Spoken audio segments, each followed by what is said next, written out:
Furðudýr vikunnar er marabú-storkur.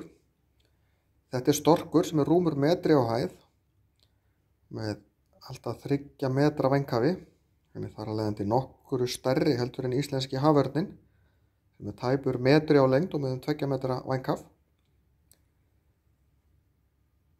En þetta er hrææta, þó hann sé ekki skyldur gammum heldur storkum. Lifir í Afríku og er svona svolítið sérkennilegur fugl. Hann er mjög klaufalegur á jörðu niðri þó hann sé nú alveg tignarlegur á flugi. Og á það til að pissa á fæturnar á sér til þess að kæla á sér lappirnar.